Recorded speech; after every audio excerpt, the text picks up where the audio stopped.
Hey, Wow, hey, how's it going? good. How was your week? Yeah, it's been not too bad.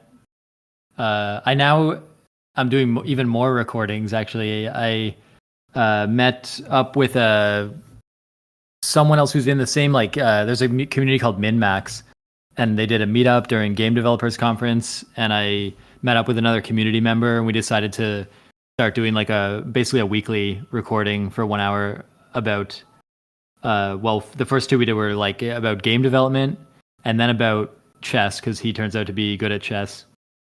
And Cool. so that's now another.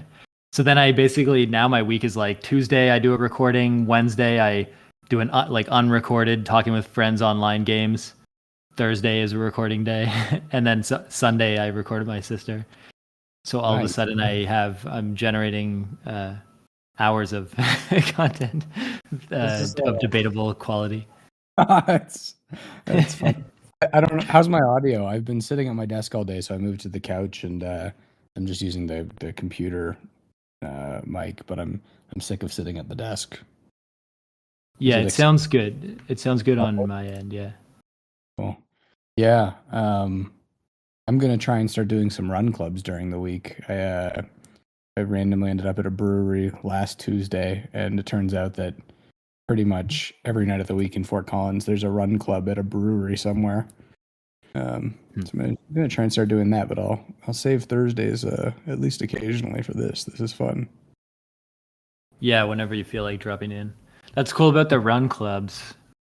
And what do they just meet up at the brewery and then they get like a drink afterwards? Yeah, I mean that seems to be what it was. I'm trying to think who was I meeting with? Um, I don't even remember who I was with last Tuesday, but yeah, we saw all these people showing up. Oh, it was my buddy from the MBA program, and we saw these people milling around. And then some of them were like handing the bar staff their bags of after running clothing, and then they left. And some came back in 30 minutes, some came back in an hour, and then a bunch of them just grabbed beers afterwards. And there's one just around the corner from our house, so check that out. The integration with the brewery for like handing over the bags is interesting. I wouldn't have Yeah, expected that it's level, nice but because you it don't. makes sense. Yeah. Yeah, totally. You don't have to carry all your stuff around. People are coming from work and don't want to lock stuff up or don't have a place to lock stuff up. It seems like a good routine. And then they give the brewery gives all the runners a discount on beers afterwards. And I guess the one nearby is the best discount in town. It's 50% off beers for the night, which Wow. is a pretty great discount. Yeah, I don't drink at all, but people say after running you can get drunk faster, and so with combined with the discount, you can, I guess, get completely destroyed if you want.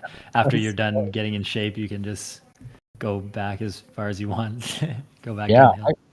I pretty rarely drink too these days, I would say. Like I spent probably geez, almost 2 years not drinking at all. And I'll have like maybe one or two beers on the weekend, but I don't know. It's like just so much harder on you, especially as you age. I Hmm. don't like waking up with a racing heart. Is Justin or anybody else joining this week, or is it just us? I just haven't heard from them today. I messaged Justin and Jacob this morning, but they haven't gotten back. And then I messaged Sammy again as well, just a few minutes ago, Oh yeah, telling him like if nobody else, if it's just me and you, I told him feel free to join also. yeah, Uh, cool. That's funny. Last time we were talking about Shopify, Shopify did not have a great day today. Almost nobody in the market had a good day today. yeah. So I have one green ticker on my list, and that was Oh Kroger, yeah. the grocery store chain. But everybody else got absolutely. People have to eat. Yeah, I guess that's the theory. Less important the e-commerce stuff. Yeah, yesterday I was talking about how like everybody like the like there's sort of the high and like like in loose terms like rich people I would blatantly say are like unaffected by the wobbling of the market because they maybe have so many strategies at hand and they have people working for them that can like even take advantage of it. But then even I was thinking like at my level and our level of like the way we invest, the means that we have, we are probably in a position where we don't have to sell. Like we're not under pressure to sell ever in unexpected circumstances. So if the market like goes down, we probably can like wait it out, like people at our level. And so then the market going down is sort of just an opportunity to like buy. Totally. And but then it starts to seem like if everyone is invested in the market and just hanging around and is used to the steady uptick, and then they of course everybody wants like more, then the only way that you can sort of get more is turbulence, because it's always going to go up the same way it ever did in the long run, we assume. But then if it's turbulent day to day, you have more opportunity to make sudden gains. And so then it's weird, it's strange that it's almost like, the guarantee we want is long-term average growth at a certain rate, but also short-term turbulence is not like unwanted. So it's kind of, but that seems kind of messed up, because there's definitely other parts of society and unexpected like shockwaves that come out of that. But it is like sort of damaging things randomly and short falling like money in different places that need it. But I wonder how much people sort of let it happen. Like, I don't feel like market stability is everyone's top priority, especially given that they can stand a profit if it wavers around. Yeah. And so then it's almost like there's an incentive to kind of just let it go or even make it happen a little bit. Yeah. I think like, you've heard Buffett talk about Mr. Market. Have you heard this idea? Probably not. Yeah. He's like, markets are irrational in the short term. They're a voting machine, kind of like a popularity contest. In the long term, they're this weighing machine. And if you weigh things with a weighing machine, it's pretty accurate. But he talks about this fictional character, Mr. Market, who every day he's like a manic depressive, he says, who's yelling at you from across the street a price for your house. And if the price is 10 times what he was yelling yesterday, you probably sell your house. But if it's half of the price of yesterday, you don't. And I think we're seeing that on kind of full display. The company I follow, maybe more than others, not even that closely these days, but Restoration Hardware is a furniture company, and they had this wild kind of confluence of events yesterday where they put out their earnings missed by a few points. The CEO on a call, the actual earnings call said, we're not really concerned about tariffs long term. We don't think they're going to be here to stay.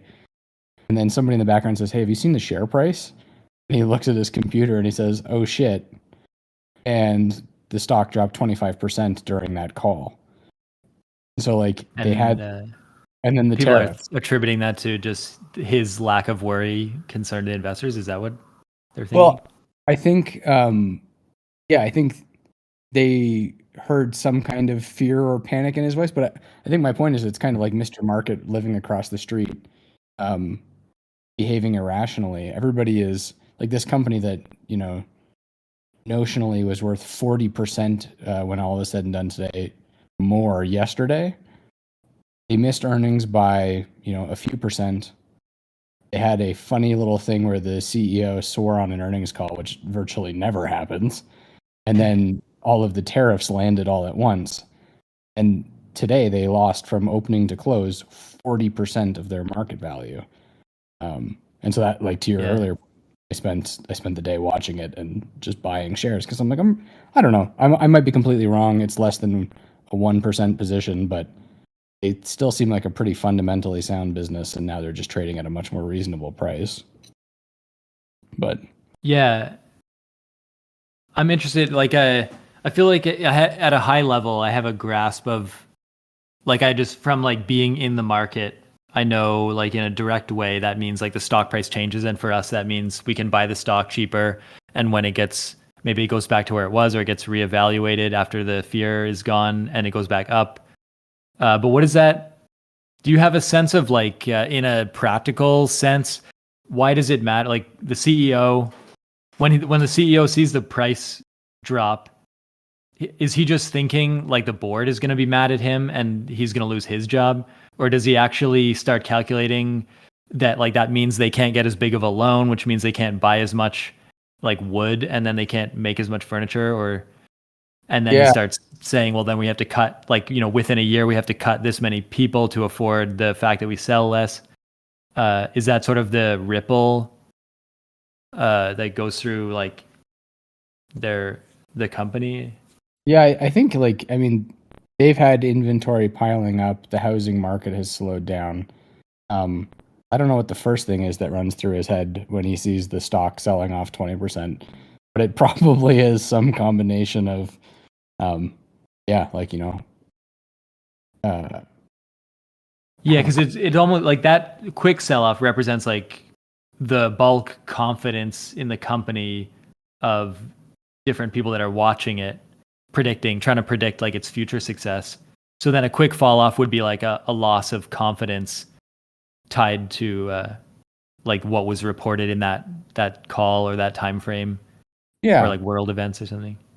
I think like Yeah. usually they're, the debts of these companies are structured in such a way that the daily movements of share prices shouldn't have any impact on them, but maybe there are certain covenants in that debt around the capitalization of the business. I just I think it was just kind of one of these perfect storms where a few things happened.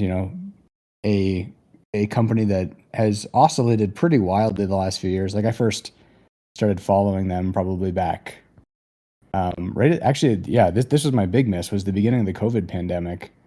Uh, I saw that Buffett was beginning to buy Restoration Hardware, and I had this idea that people who were going to be unaffected in the pandemic were going to be a lot of the white collar workers with stable jobs that they could do remotely, and that they'd be sitting around their houses and they'd be dissatisfied with all of the furniture and they'd want to invest in modernizing their kind of home space, especially if they're going to be stuck inside for any period of time.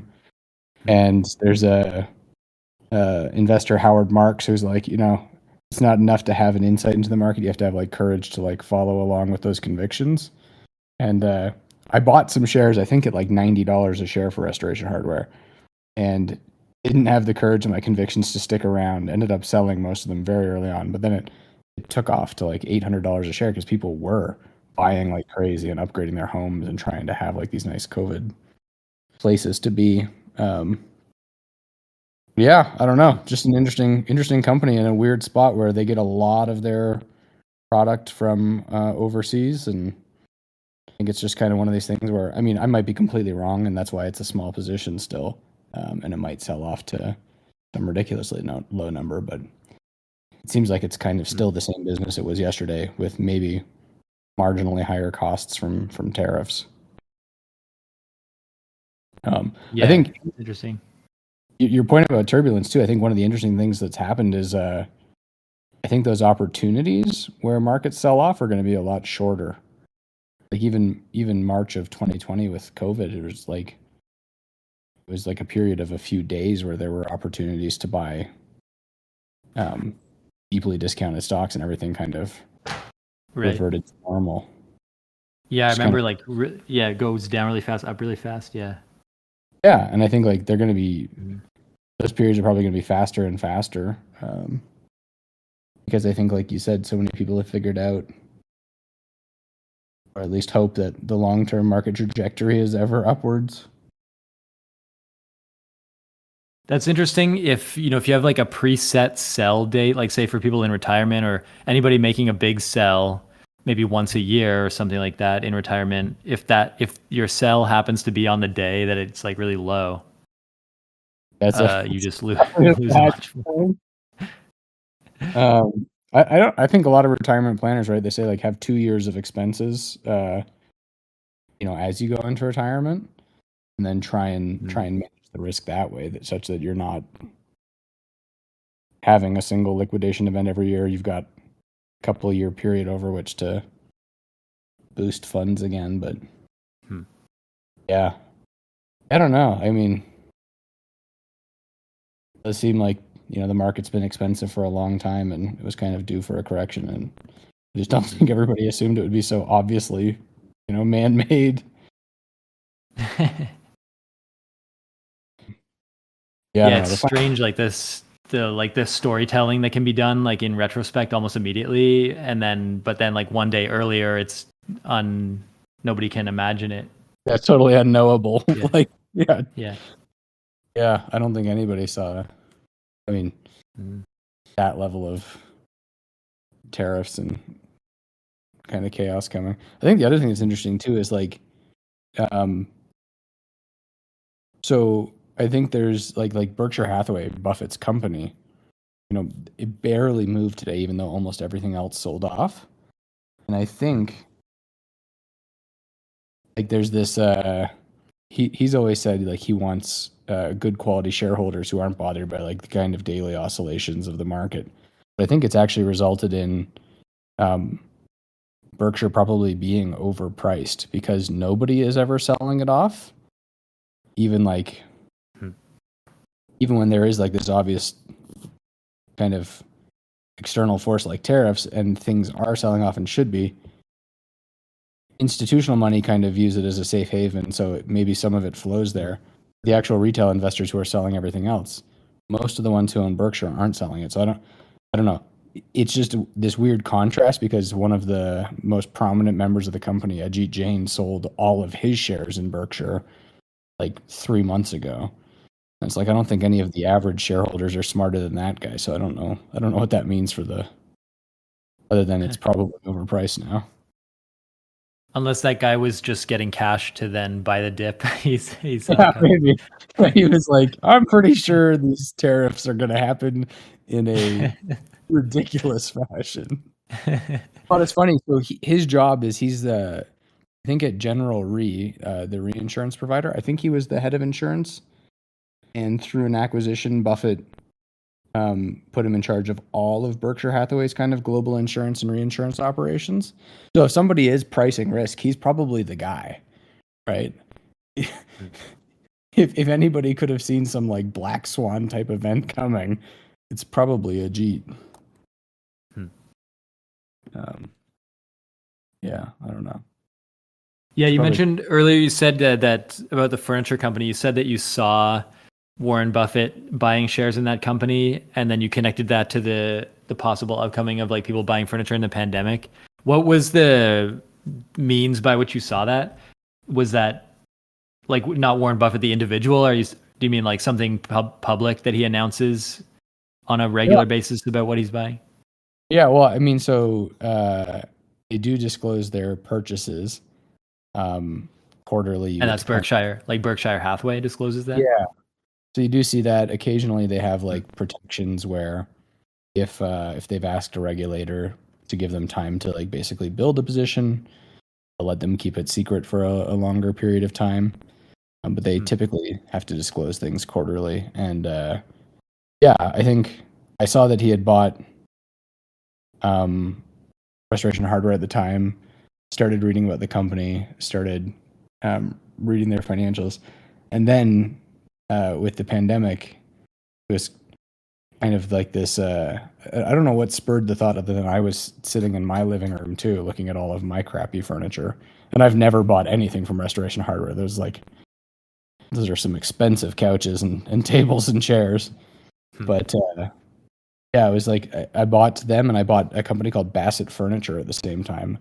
Another like which is interesting because they are, I think, primarily a U.S. manufacturer. I wonder what happened to them today because it's been a long time since I looked. Um, yeah, I didn't have the kind of courage to hold on. Yeah, so I mean, by contrast, Bassett Furniture lost 1.5% today. Restoration Hardware lost 40%. Like Hmm. pretty pretty wild. Yeah, Um, I'm glad I do like passive investing because but now yeah, it's so interesting all the different ways and like the depth of analysis, the ways of analysis, like the conventions that are in place. And like for me, I have no idea what like I know companies report their financials and I know there's regulators, but that world the the details of that world are completely I have no idea like where this stuff comes. I like investor calls. I hear people talk about investor calls a lot of the time, but yeah, there's never, I've never been like considering should I join one, or I have no idea. I don't even know like really what's going on there. Like it's a phone call, like a recorded call where you get to hear from the top of the company, I guess, about their last performance and their future expectations, and then I assume they have some duty to be truthful, but you can like people are reading into their emotions and stuff like that in a way, and so it's like interesting just how this is all wired together. It's a bunch of humans like trying to peer into each other's minds by putting on like a performance on some level, and some of it is like hard data, the price of like raw goods, etc. Like it's interesting just that whole system is so connected to everything, but also one like the most bizarre thing.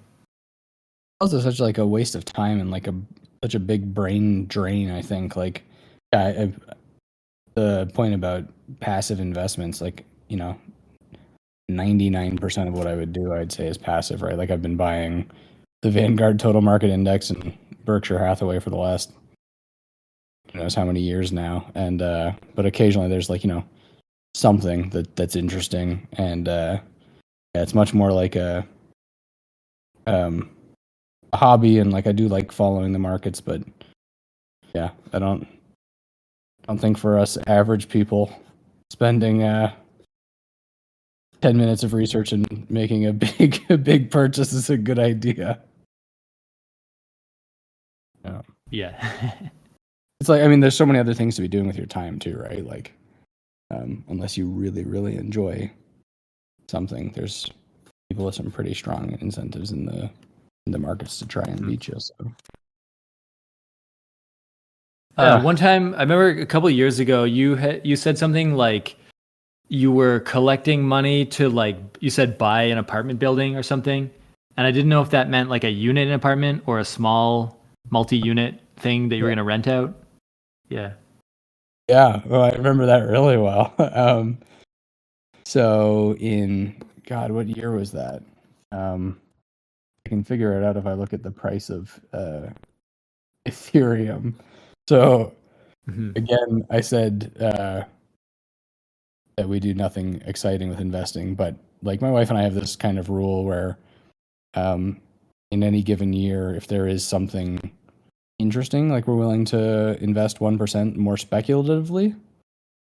And so in this would have been 2015, I was in Kuwait. 2016, I came back, and there was like a small 3-unit apartment building in Trenton, Ontario.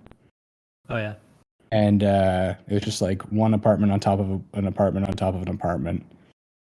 And we had one of the guys I went through my search and rescue, or even before search and rescue, through my navigator training with, had been in crypto in like 2012, 13, like the super early days. And he had made a bunch of money.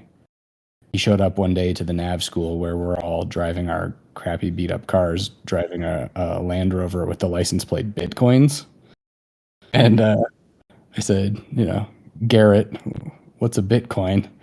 And he explained it to me, and I think I understood a little bit of what he was saying, but I still don't really understand crypto all that well.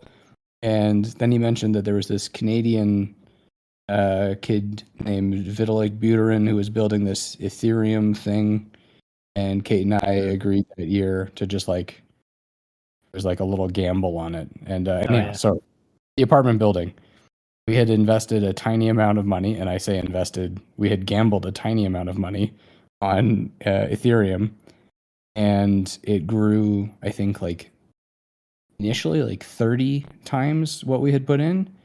And when we were going to go buy this apartment building, we sold most of that Ethereum to do it. And within no time at all, it was like 4 months later, it would have been $1.5 million. And we had sold most of it for like $24,000 or something ridiculous. And it's so funny, those numbers, because it's also just true of any person on the planet, any company on the planet could have gotten that same gain by doing that instead of doing whatever they did otherwise. anybody working any job anywhere could have had that, just for free. And it's interesting. Some people, I guess, did get lucky with that, but it's so funny to see. Like, we sort of kick ourselves, but it's like there's the biggest tech companies in the world didn't triple, didn't get 100x on their parking by just dumping all their money into it. It's kind of funny. I mean, the real kicker was we didn't get the apartment building either because somebody offered, $3,000 more than we did. And so my wife, once in a while, will joke, like, the amount 3,000 sounds funny in that context. Like, yeah, you're selling off like a multi-unit, like maybe there's even people living there and their futures depend on the landlord. They're just like, oh, you're gonna pitch in $3 more? Okay. Like $3K more. It was one of these like hilarious, like, yeah, it was ridiculous. And it was the apartment building. Like, I probably dodged a bullet in terms of like the headaches that would have been managing the property and being like, that's what I wondered about. If you had gotten it, I was wondering, because I don't see that as an investment. I see it as like a part-time job, becoming the landlord. Yeah. I mean, so that's 100% the right view. I think everybody, myself included, thinks that you can do these like market beating things passively on the side. Like, years later, we did buy a barber shop in Trenton, Ontario. Have we ever talked about that? No, I don't. I never knew that you owned any sort of like physical things that are being, I guess in this case, this is just another, like, this is a storefront, I guess, that you rent to like it happens to be a barber shop. You own the building or something, or how does that work? We actually bought we bought the business because it was small military town with however many people were on the base at the time, like 4,000. And I was just getting my haircut, every couple of weeks and seeing that there's always like a 45-minute wait to get your haircut, and thought, man, like I'm doing the math and realizing that they're not charging what they should be and they're providing a better service and everybody gets a shampoo and like a scalp massage and everything. I'm like, man, like that's a lot of value you're providing for $12 when the barbershop down the street charges, whatever it was, $20. And so we bought the business after talking with the owner, and I ran that for a couple of years before selling it. But I went in with this idea that it would be like a pretty passive thing, and like, absolutely not. It was more than a part-time job, and way more than I'd bargained for. Like, still like an incredibly good experience and like really great people working there.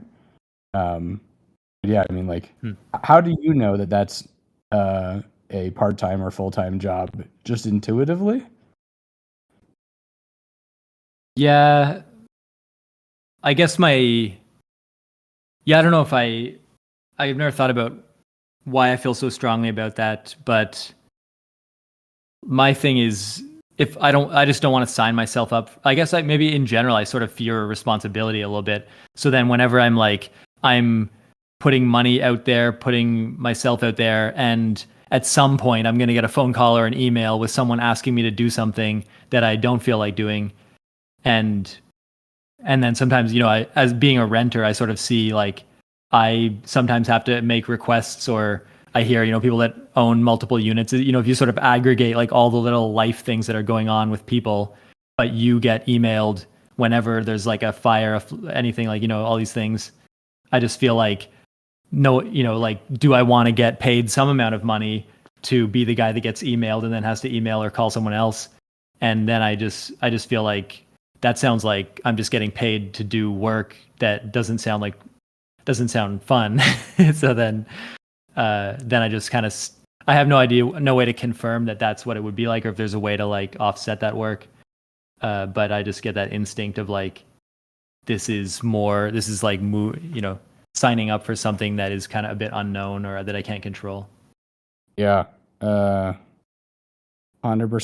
I think I'm still happy that I had the experience with the barbershop, but like, it was definitely more stress at times than was fun, and that's definitely what has stopped me from ever becoming a landlord since, or taking on kind of these different projects where it's like, the index funds really are passive and everything else is quite a bit of work. Not that work's bad, but yeah. I think people underestimate how much work a lot of stuff is. And to do it, to Yeah, do I've things. always, yeah. Oh yeah, Sorry, go ahead. I mean, it's like it's not fun to half-ass things, right? Like you want to be like I think Right. it's more fun to be really focused and really executing well on one thing rather than doing a poor job of two or three things.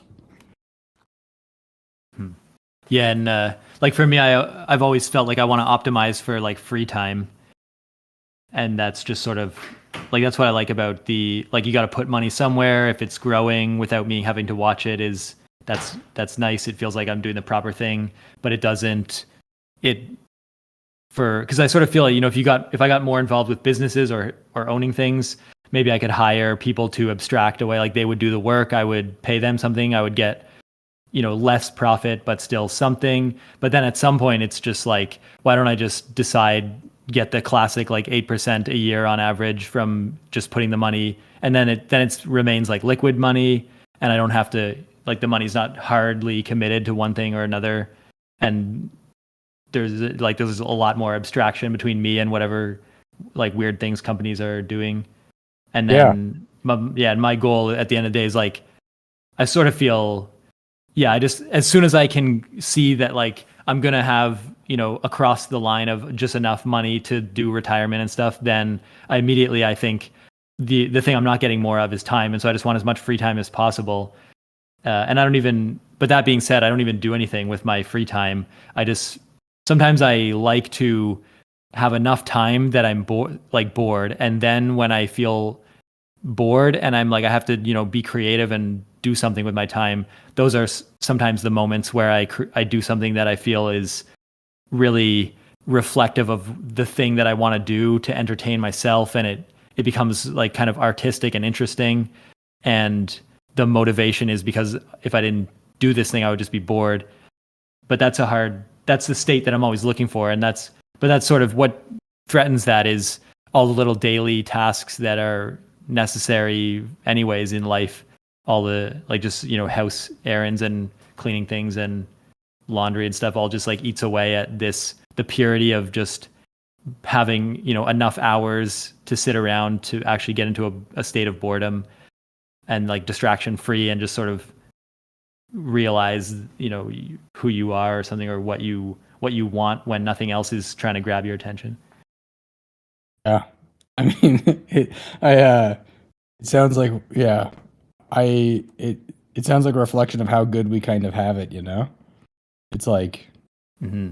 we're seeking out opportunities to be bored. Like I picture like if we went back three generations to like our French Canadian grandfathers bushwhacking in northern Ontario trying to hunt game, and it's like the stock market was not an option.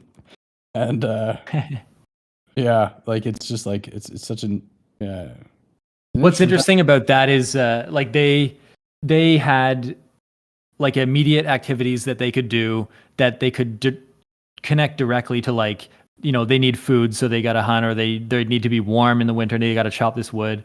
And there's like these activities that are kind of mindful and physical activities, and they can have a little bit of creativity in terms of like how they repair like a doorway or something like that.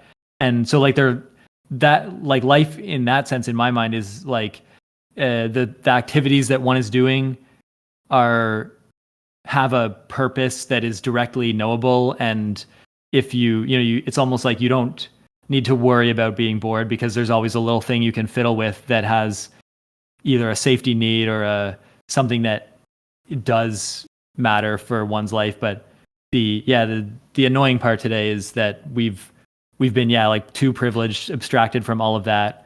So then anytime we want to feel like anytime we want the feeling of like we need to do a thing, and then we do the thing and it has like it makes us safer, or it even just like we never get to feel hungry and then eat food. We're always like snacking and eating more than so we never even feel the connection of like our body being hungry.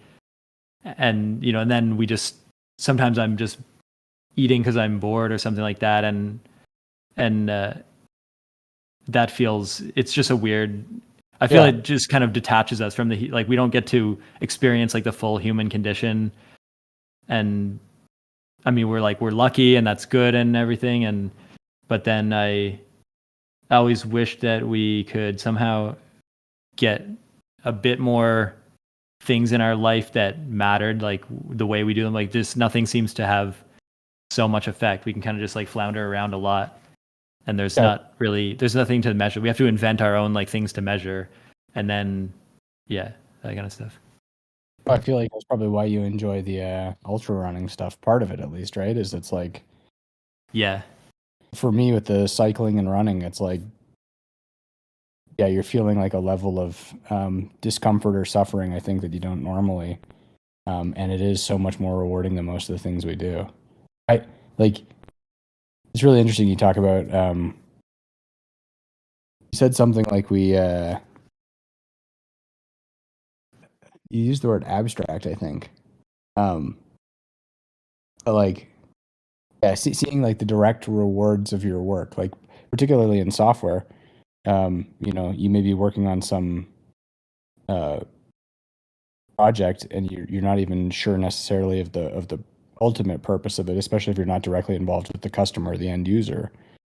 And like right now we're getting ready to do a bathroom renovation here at our house, and I'm like, man, I kind of just want to spend the next 2 weeks doing that myself and not hire somebody to do it, because it's just so satisfying to build things. And no matter how great I want to think I am at renovating things, I'm looking at all my crooked baseboards right now that I did myself. Like, they will never come out as well as if we hire somebody, but it's fun and satisfying to work on those kinds of projects.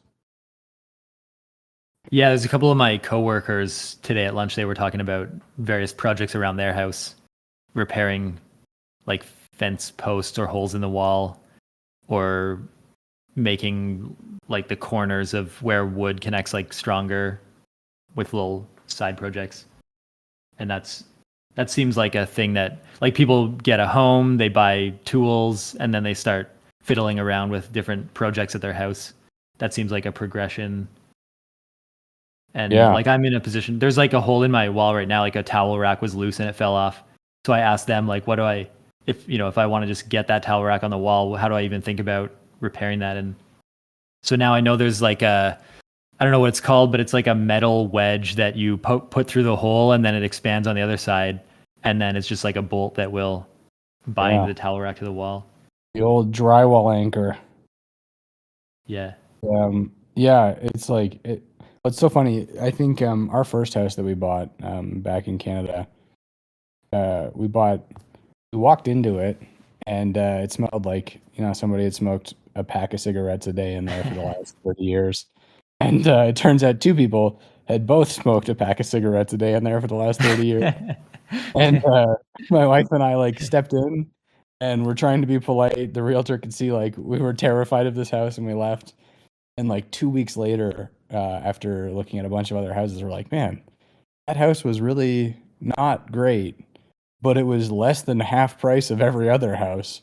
Maybe we should go back and think about it. And we bought it, we gutted it, we built pretty much everything back up from the studs, and that was a great experience. But it's funny, like, this whole like abstraction or like the specialization of labor, like since we moved down to Colorado here, I started getting rid of all of the tools that we had done to do that, because I'm like, I'm not using them ever. It doesn't make sense for them to sit around idle. And once in a while we'll have a project, but it's like you can borrow tools from friends anytime. And I don't know. I do miss it though. I do miss working on those projects, and I would like I was thinking about the other day, it's like if I wasn't doing what I'm doing right now with the company, like I would definitely be spending some time doing some landscaping and some of these house projects that we want to do. I think I like that stuff, but I don't like storing or owning the tools, or I don't like anything sort of hardware where it needs like physical spaces required, or even projects that there's no like undo, Control Z, like that cleanly undoes it, or you don't get multiple attempts. You kind of as you like do it as you learn, and then stuff is like inside the wall, and as long as like it's like the surface is polished, but uh I guess it bothers me also if like when I know what's like hidden behind the scenes of every house is like all this junk in the walls and stuff. Yeah, well, I that was my realization with our place in Canada was um I said something like, home renos or home building is just like hiding one layer of mistakes with another layer until you finally get to quarter round trim that goes along a baseboard, and it's like that's the thing that's hiding all of the other mistakes you've made. If you pull that off, you see the first one, and if you pull the next mistake off, oh, it was like I think that was a really common thing though in the military was like a lot of the military community, the guys and girls would um, renovate houses every time they moved, and yeah, it was fun. Like it's an interesting thing to do. Yeah, I it don't. seems like there's something like as we move into an era where maybe the only house that many people can buy going forward is some house out there in a remote place that's like half built, poorly built with like a bad foundation and stuff, then like the quote unquote like YouTube community of educators and like borrowing sharing power tools like around, that will become like a way of life again once again for like a generation that like the city jobs and rent and stuff doesn't work for them, and they just have to take like some kind of much lower paying job and then even grow their own food to offset the cost of expensive groceries, and we'll just do like a full circle around back to the two Yeah, generations ago. I mean, yeah, like I don't regret buying like the. It's so funny. Like we bought such a crappy house, and it was so smoky inside. Like when we were washing the walls, our hands were like tingling with nicotine. And we're like, okay, well maybe we're gonna take these walls down and Is that what happens? You could actually, I've never known that was in oh yeah, effect. it was So awful. Like like you if would you're just yeah not wearing gloves, and so what is happening then? Like you're just from the dust and things, it's absorbing in yeah your skin. we were like I think the first thing we tried was spraying it with like a combination of soap and water, and we tried bleach, but like you would spray the wall and the brown nicotine smoke from the air like that was adhered to the walls would start running down Wow. like these long brown lines. And then I think we tried Kills Primer, which is like a specific primer that people recommend. And then in a bunch of places we just took down the drywall and redid it because it was like the carpet, you would walk on the carpet, and carpet's supposed to be soft, but this was like crunchy because it was so infused with like crusty nicotine. Wow. Um, yeah, and like I would never buy this house again, but it was such a good learning experience, and yeah, like I mean for anybody starting out, it was an incredible deal. And 5 years later, when we moved, it sold for three times the price we paid for it. So it was an incredible opportunity. Um, Yeah, that's cool. but it was gross. It was definitely really nasty for a few of those weeks working on it. And then even so, like 3 years after we had done almost everything in the house, like you couldn't smell anything anymore, but you would leave the house for a week and it would be closed up and we would come back from a vacation or something, seeing family in some other part of Ontario. And you could like just smell like just the hint of something and it would drive me insane. I was like, we cleaned this thing so well, gutted it so deeply. Why do I still smell smoke some days? I probably That's took it. reminding me of if you ever watched the show like Succession, then they go to that like country house, and I there's have seen like some kind of Succession. I don't remember that crazy, scene. What happens? just that they get in there and like there's some smell, like it smells in the house, Uh, and they don't know why, and they're like searching all over, and it's like really everyone's like super mad about it. yeah, I mean, it's like it was. I remember just it was infuriating. It was like, and Yeah. then in the back of your head, you're like, man, is this taking like years off my life? That there's this background lingering smoke. That's not cool. Yeah, that would definitely be like in my head. Yeah. And yeah, that's the messiness of like a physical, like I would be just so tempted to just like take everything down to the foundation, have someone build me like a mini house in place of that and just eliminate everything uh, at all costs. Yeah. I feel like Or we then all I would must just yeah. in Yeah. our heads once in a while. We're like, I could totally live in a tiny house. Mm. I don't know. You're saying like little house. Have you ever thought that where you're like, have Yeah. you seen these tiny houses? Yeah, I've seen a couple of them and I like that. I like that idea. Yeah. It would be cool, getting like a fully remote job and just living close to like a large something like a national park on a plot of land that has like a mini house. Like it'd be cool to have like two mini houses, one for just like a bedroom and kitchen, and then the other one could be kind of like an office or lounge area, and then and just as much like natural outdoor sitting area, maybe some overhead cover, Yeah. and that there'd be a neat like just to have sort of more of an experience of being connected with the outside world rather than being able to like isolate myself inside at a climate controlled temperature like whenever I want too easily. Yeah. So true. Um, there's a guy here in town who has this mobile bicycle repair business, and he has like this orange van that he drives around, and it's called like Mobile Bike Wrench. And he lives in a tiny house. We were chatting like he's been out probably once a year the last couple of years to work on bikes at the beginning of the season. And like, man, this guy's got it figured out. Like, he's like, he's got a smooth booking interface online. You just pull up your phone, you book like whatever service a bike needs. So if it's like a road bike that needs something fancier, he's there, a day or two later. He's just got like such like he's just a happy dude with Mm. really good philosophy on life and just working on bikes, man. Pretty great. Yeah, there's I often get served YouTube videos that are some guy making hot dogs in Japan that's like an old man that's had this hot dog stand for like 20 years and just they have this daily routine that they do every day and they never change the price and they're like happy to serve, as many happy people as possible. And this bike guy seems like the same philosophy of they've found like a way to do a useful thing that they enjoy the motions and they have all this they've created like the tools they need to remove like all the like the more unpleasant part or like the messiness of the task. How good are those hot dogs? They have to be amazing.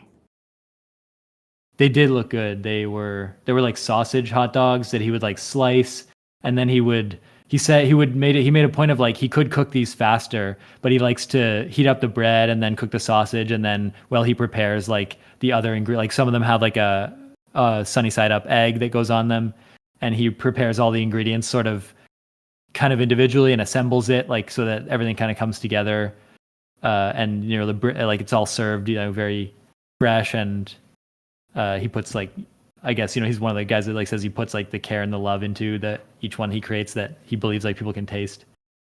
Yeah.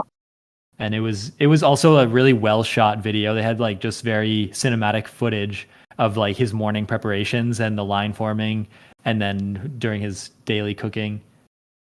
There's some really it's like that's actually something I find so compelling is just a little story of like what this guy's life is like.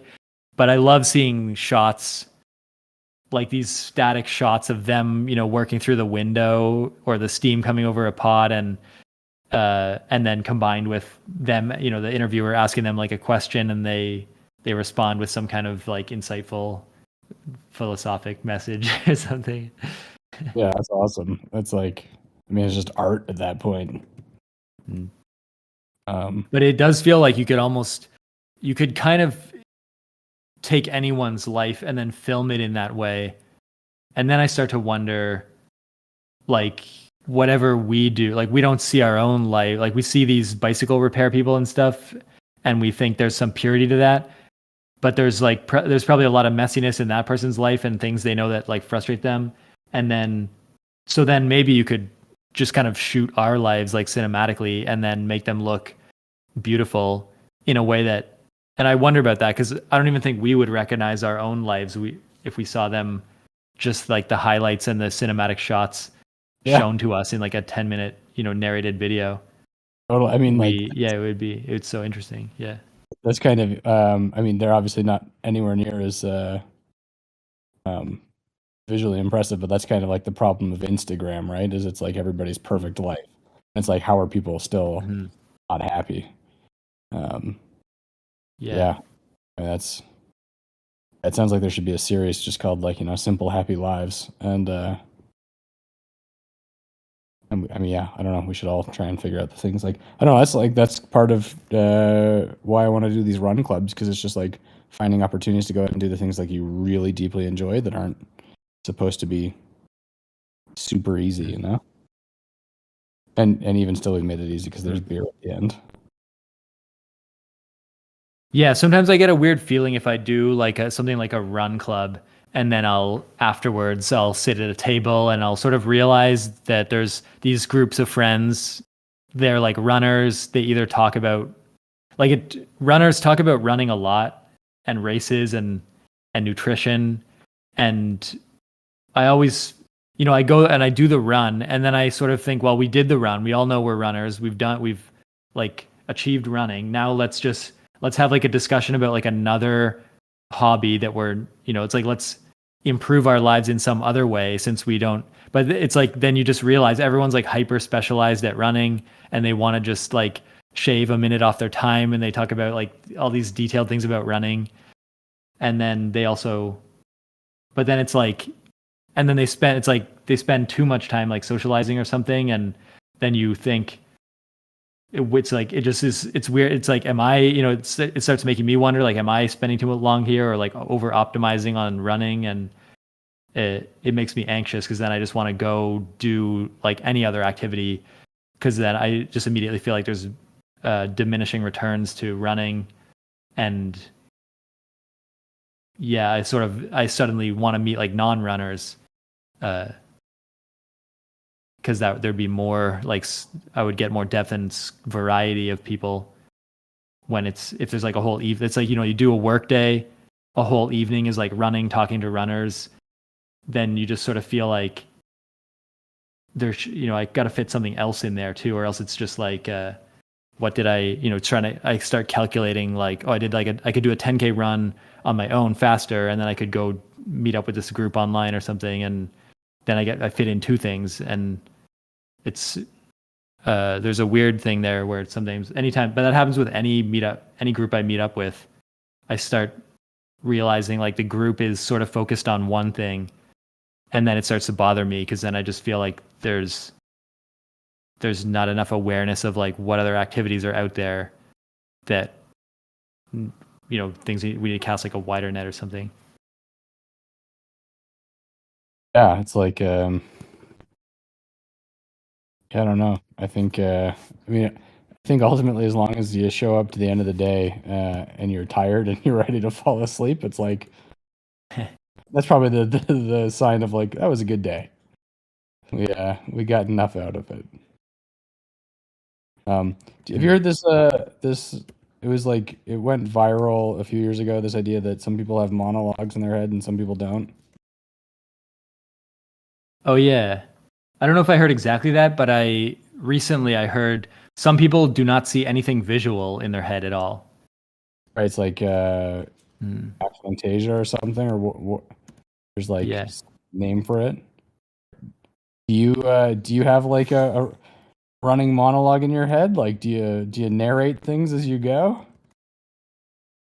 Yeah, in my head, I think I always, usually I have myself giving, like a monologue speech about things. And that's almost like how like sort of ruminate on things. If often when I'm like walking alone, I'll definitely have like I'll be like ranting to myself in my own head. Yeah, I just like I couldn't believe that there are people who Mhm. don't have that. And like that to me also seems like a component of a happy life probably. It's Yeah, like, I think I noticed. Yeah, there was a moment, yeah, where I noticed people would like be doing, yeah, like one activity and then they would jump to another activity and they would like forget their keys or something. And I I'm sort of in disbelief with that kind of stuff because I'm always like double checking these key items and like forecasting into the future. Where am I going to be and what do I need? And like I'll do one thing at a time and then I want to return to like a place where I can get my things in order. And I don't want to be like out somewhere and then decide when I'm out to go to another place. I want to like return if I don't, I want to make the decision of all the things I'm going to do before I leave and have them like lined up. yeah, Mhm. yeah. I don't know. I'm one of the forgetful people, I think. But I do still have that obsessive ruminating monologue going, which would probably be better if I could turn it off sometimes. I had a thought actually, like there's definitely things that like I don't want to think about, that like negative things happen and then I think about them a lot. And I had a realization recently that I was I was sort of thinking that a brain is like a refrigerator and the thoughts are like the food. And if a bad thing happens, you're putting like spoiled food in the refrigerator. And if you don't think about it, it's going to go bad and become like rank and then, get all infected and everything. And I was sort of thinking like what you got to do is you got to take that spoiled food out of the refrigerator and like throw it out and take out the trash. And like that sort of represents like thinking about it and dissecting it and like ranting about it in your head until you've sort of resolved the whole thing in every angle and cleaned everything up. But then I shifted my thinking to where like a brain, thinking about it, what it actually is like an organ that the things that you think about build like connections in the brain. If you don't think about something, you'll eventually like forget about it. And so then now I think about like if I'm presented with a negative thought by my own mind and I decide like I don't want to think about that right now and I push it aside, instead of thinking that it's going to like bubble up and be infected like later in a bigger way, I see it sort of, the more I don't think about it, the less I even can make any connections with it until it is gone, until I've just forgotten about it. And once I've forgotten about it, then like there's no connections in the brain built for it and it's just not around anymore. And that's ultimately like leaves me in a better state than if I had established all these like pathways hardwired around my mind by thinking about this negative thing so much that my brain like learns to think about negative things better or something. Uh, and so that's something that I now have in mind whenever I'm trying to. Yeah, I think I knew that before, but now once again I'm reminded of this idea of just think about the positive things that you do want to think about and get better at that, and just sort of leave things and push things for later or time box, and then let negative things just kind of be forgotten almost. Yeah, I heard somebody, I think it was like on a podcast a while ago, say something like, um, you don't like it was something like you don't have to trust your thoughts, or you don't have to like if Mm. I think it was something around the idea of like, being stuck or like ruminating on a specific thought. It was like, yeah, you don't have to, you can acknowledge a thought without spending your time thinking about it. I thought that was interesting, but Mm-hmm. I'm doing a good job of summarizing what her point was. Yeah. Yeah. I've always thought it would be like whenever I'm in like a bad mood, I've always found it very hard to just like, I'm capable of like deciding like I don't want to be in a bad mood anymore. I just want to feel happy. And then I could feel happy. But the sudden, even if it's like just myself around and no one else, the sudden transition from like sad to happy feels like too quick. And I always feel like, well, it's like, well, that doesn't make any sense. If I'm feeling sad, I should like continue in that state. It's I can't just like switch on a dime. That's like a psychopath or something. But it's like you kind of can. And it just, if you're like around people, it's like more shocking to other people if you're around them, I guess, or at least that's the way I perceive it. But it's weird that I sort of maintain that when I'm alone. Like I refuse to like just switch my state to a better one because I feel like there it needs to, it's as if there's like an audience watching, there has to be some kind of like progression they can follow or something. That's funny. Yeah, it's like yeah, I don't know. It is interesting how we can like convince ourselves into a different mood. Yeah. I don't know, brains are weird. Yeah. Well, that's our hour. So Yeah. we can pretty much just wrap up. Cool. Well, yeah. I do enjoy these conversations. Mhm. Be curious to hear where this one goes, but yeah, happy to drop in anytime, and don't let me overstay my welcome. Where this one goes in terms of where it's posted or whatever. Yeah, or I mean, yeah, I don't know, like even where the whole recording idea goes, because I think this is really cool what you're doing. Oh yeah. Yeah. I don't- It's funny, there's a like that other recording I mentioned that where I talk about essentially game development with this other person. I'm publishing those like public. There's 2 episodes now, and I made like a really nice animated logo for those videos in Blender. And since I've been publishing them public, whenever I'm like having those conversations in my mind, I'm thinking like those are going to go public and there's a nice logo and people are going to find that video and have expectations. And so then in the conversations, like I've noticed like I have more, expectations, and I'm trying to sort of consider the audience more when I'm talking. And like still to a certain extent, these ones, they just go like unlisted on YouTube. And so then I have more of a casual like mindset, but I've definitely found it interesting the like where I believe the product is going to be sort of shown and displayed in the future affects whether I focus more on the conversation itself or sort of making a presentable like logical thing. And that's Totally. just, and I don't even Yeah. know which side I want to like. I feel like I want to be on the casual, just the conversation for the conversation's sake side. But then it's weird that it's like whenever it's like in order to share something, you then start thinking, well, people are going to listen to it, and I want to respect them. I want to like not trick them into wasting their time or something. And it's an interesting space to navigate, trying to set the viewer's expectations correctly. In that way, it's funny. Yeah, I think yeah, like just knowing that anybody's ever going to listen to something, everybody talks differently, right? Like if I thought that this was going to go widely, I would probably never talk about the stock that I've bought because I'm going to look like an idiot in 6 months. But that's fine. That is what it is, and I think it's fun to just have a record of the conversation. And yeah, we'll see. Go Restoration Hardware, do your thing. Funny, cool. Well, have a great night, man. It was good catching up, and yeah, we'll chat again soon. Yeah, I'll see you. Okay, see ya. Bye. Bye. Bye.